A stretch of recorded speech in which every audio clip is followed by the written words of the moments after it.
April 6, 1917. The United States has just declared war on Imperial Germany. In Washington, Army ordnance officers face a crisis. America's standing army numbers just 127,500 men. Within months, that force must grow to over 4 million. 4 million soldiers, and the Army doesn't have enough pistols to arm even a tenth of them. The M19-11 pistol, designed by John Browning, is magnificent. It's the future of military sidearms. But even with Colt, Remington, and multiple contractors running production lines around the clock, there's no way to manufacture enough of them in time. The math is brutal.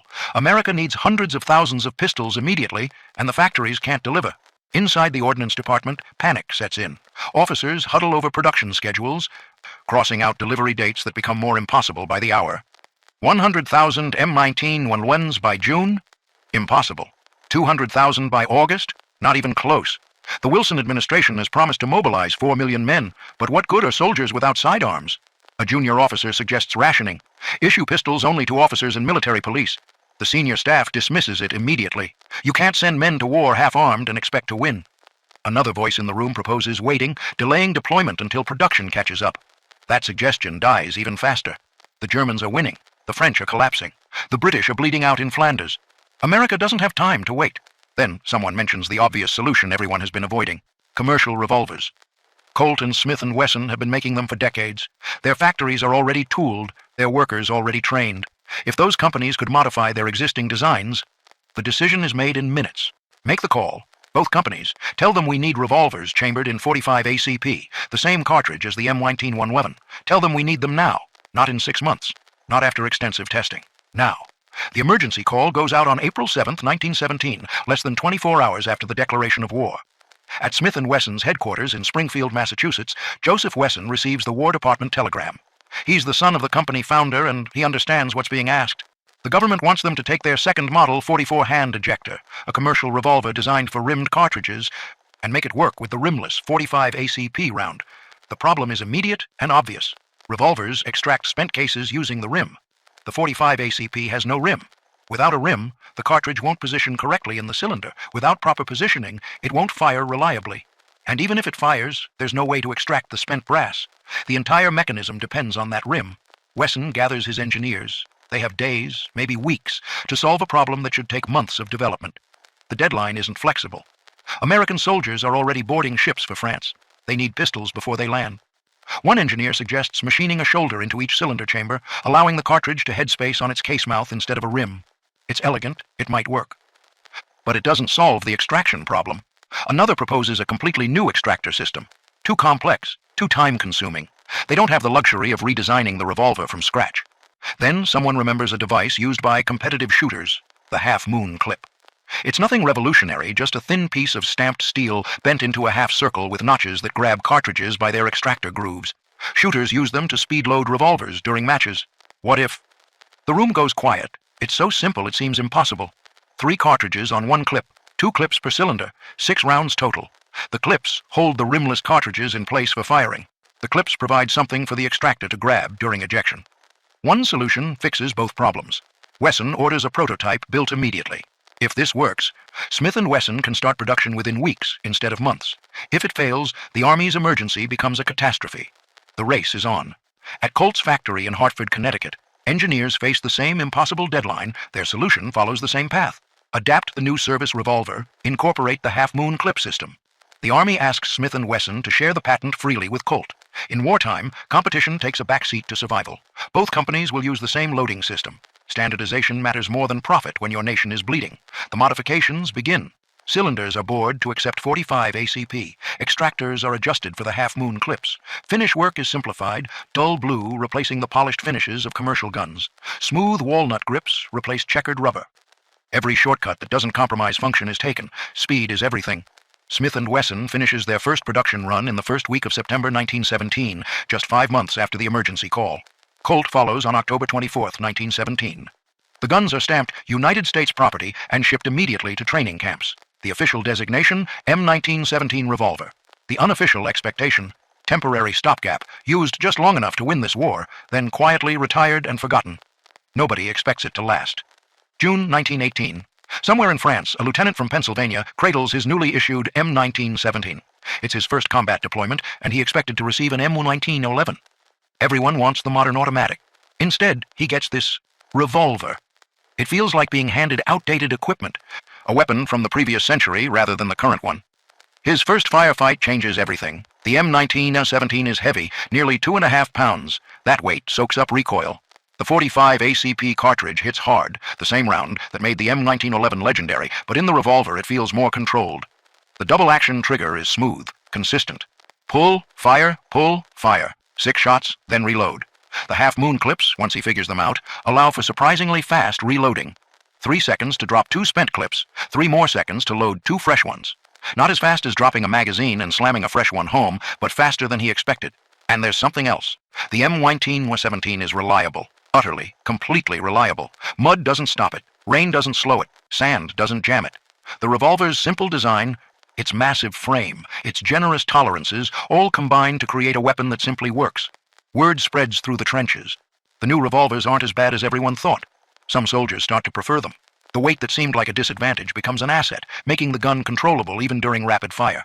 The simplicity that looked primitive becomes a virtue when you're fighting in conditions where cleaning time is a luxury you don't have. By the time the lieutenant returns to his unit after a week of fighting, half his men are asking when they'll get M1917s. The weapon nobody wanted is becoming the weapon some soldiers prefer. November 11th, 1918. The armistice is signed, the Great War ends. In any logical world, the M1917 story should end here. The emergency is over. M1911 production has caught up. The temporary solution is no longer needed. The military has 300,000 revolvers, over 153,000 from Smith & Wesson, and 151,000 from Colt, that should be surplused out, sold to civilians, forgotten. Instead, someone in the Ordnance Department makes a different decision. Keep them, store them. They work too well to throw away, and who knows when we might need pistols again. The M1917s go into armories across the country, carefully preserved, waiting. By November 1940, as war clouds gather over Europe and the Pacific, the Army Ordnance Corps takes inventory. They find 96,530 Colt M1917s still in reserve, 91,590 Smith & Wesson M1917s, nearly 200,000 revolvers waiting in storage for 2 decades. December 7, 1941, Pearl Harbor changes everything. America mobilizes for another global war, and the familiar crisis returns. There aren't enough handguns for everyone who needs one. M1911A1 production ramps up, but there's a lag time. Factories need to retool. Workers need training. Frontline infantry will get the automatics first, but what about everyone else? Tank crews, artillery personnel, headquarters staff, military police. The M1917 returns to service. The old revolvers are pulled from storage, inspected, refurbished. Many receive a new phosphate finish, the dull gray parkerizing that becomes standard on World War II weapons. Worn barrels are replaced at Springfield Armory. Damaged parts are repaired. Over 20,000 M1917s are issued overseas, primarily to specialty and support troops who need sidearms but aren't in direct infantry combat. A Marine corporal on Okinawa carries a Colt M1917 as he approaches a Japanese position. The revolver is 27 years old, a veteran of the trenches of France, now serving in the Pacific. It works as reliably in the tropical heat and coral dust as it did in the mud of the Western Front. A tank commander climbs into his Sherman somewhere in France, 1944. Strapped to his hip is an M1917, the same model his father might have carried in the previous war. If the tank is hit, if they have to bail out, the revolver comes with him. It's compact enough to carry, powerful enough to matter, reliable enough to trust. Stories filter back from the front. The old revolvers are working. They're not glamorous, they're not cutting edge, but they're dependable. And in war, dependability matters more than innovation. June 25, 1950. North Korean forces pour across the 38th parallel. The Korean War begins, and once again American forces mobilize rapidly. Once again, there's a shortage of handguns for support troops.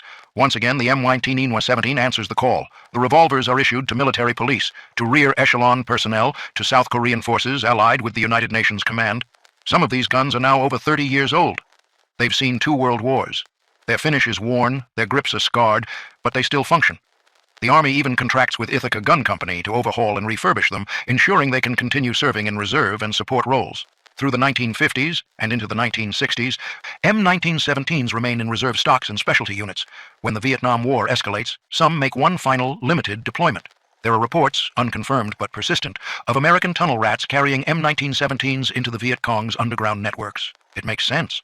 In the confined darkness of those tunnels, where combat happens at arm's length, a revolver's reliability matters more than magazine capacity. It won't jam if it touches dirt. It won't fail if the slide catches on a tunnel wall. Point, pull the trigger. It fires. Whether these reports are widespread practice or isolated incidents remains unclear, but the legend persists. Even into the 1970s, some M1917s remain in Army inventory, stored in armories, occasionally issued for training or guard duty. By then, they're over 50 years old, vintage firearms that have served in more wars than most soldiers have lived through. The M19Y17's longevity in reserve and specialty roles defies every expectation set in 1917. Consider the comparison. The Thompson submachine gun, introduced in 1921, was replaced by 1944 in frontline service. Service life, 23 years. The M1 Garand rifle, adopted in 1936 and considered one of the greatest battle rifles ever made, was replaced by the M14 in 1957 in frontline combat roles. Service life, 21 years. The M14 rifle itself, meant to be the ultimate infantry weapon, was replaced by the M16 in 1964 as the standard issue rifle, just 7 years after adoption. The M1911 pistol served as the standard military sidearm from 1911 until 1985, an impressive 74 years. But the M1917, in various capacities including reserve stocks, support roles, and specialty units, served for over 50 years, from 1917 into the 1970s. And unlike the M1911, which was designed from scratch as a military sidearm, the M1917 was just a modified commercial revolver rushed into production during an emergency. It was never supposed to last this long. What explains this unlikely endurance? The answer lies in the weapon's fundamental design philosophy, or rather, its lack of philosophy. The M1917 wasn't designed to be revolutionary. It wasn't engineered to push boundaries. It was simply good enough, built from proven commercial designs, constructed with generous tolerances that allowed it to function under adverse conditions. That good enough quality became the source of its strength. The M1917 didn't need constant maintenance. It worked when covered in mud, when exposed to extreme heat or cold, when neglected for years in storage. Its simplicity meant there was little to break. And as long as the Army used 45 ACP ammunition, as long as that cartridge remained in the supply chain, the M1917 could continue serving in reserve and support roles where cutting-edge performance wasn't critical. In 1937, Brazil ordered 25,000 Smith & Wesson M1917s for their military. These were designated the Modelo 1937, engraved with Brazil's national crest. Brazilian officers carried them when the Brazilian Expeditionary Force fought alongside the Allies in Italy during World War II. The Brazilians kept these revolvers in inventory for decades, possibly into the 1980s for ceremonial, training, or reserve purposes. Over 60 years of service from a design created during an American emergency. Some Brazilian M1917s were eventually re-imported to the United States in the late 1980s and early 1990s, sold as surplus on the civilian market. American shooters could buy, for a few $100s, a revolver that had served in 3 countries across 6 decades. In the 1950s and 1960s, surplus American M1917s flooded the civilian market through mail-order companies. They were sold as budget revolvers, affordable guns for people who wanted a reliable .45. Shooters discovered what soldiers had known for decades: the M1917 just worked. It became popular with police departments, with security guards, with anyone who needed a dependable large-caliber revolver at an affordable price. Today, over a century after its emergency creation, the M1917 revolver occupies a unique place in firearms history. It's not celebrated like the M1911. It's not collected like the Colt single-action Army. It's not romanticized like the Thompson submachine gun. It doesn't have the mystique of specialized weapons or the prestige of purpose-built military firearms. What it has is a record that speaks for itself. From the trenches of World War I to the support roles of Vietnam, the M1917 endured. It didn't fail. It remained in reserve stocks and specialty units long after weapons specifically designed for military service had been retired. It simply persisted year after year, decade after decade, serving in whatever capacity was needed. The story of the M1917 is a reminder that in war, what matters isn't how innovative a weapon is, or how much planning went into its design. What matters is whether it works when you need it to, whether it functions when everything else fails, whether it keeps shooting when the situation turns desperate. In 1917, when Army Ordnance made that emergency call to Colt and Smith & Wesson, they expected to receive a temporary solution, a stopgap that would serve for a few years at most. What they received instead was one of the most enduring sidearms in American military history, serving in various capacities for over 50 years. A revolver that proved cheap, simple, and reliable can outlast expensive, complex, and temperamental every single time. The M1917 wasn't designed to be legendary. It was designed to be adequate. But sometimes, adequate is exactly what becomes legendary. The emergency revolver, the temporary solution, the forgotten stopgap, endured longer than anyone expected. If this story of unexpected endurance and battlefield reliability captivated you, hit that like button and subscribe to the channel for more untold tales from military history. Every weapon has a story, every soldier has a memory. We make sure neither are forgotten,